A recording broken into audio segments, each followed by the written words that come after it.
Ulam namin guys ngayon. Yan ang ulam namin ngayon. Tara na, kumain na.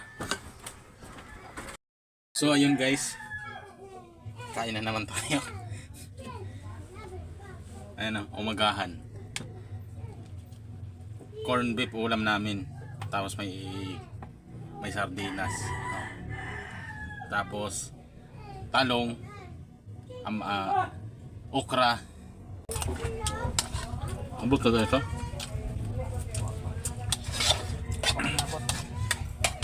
Luwa ako ni abot.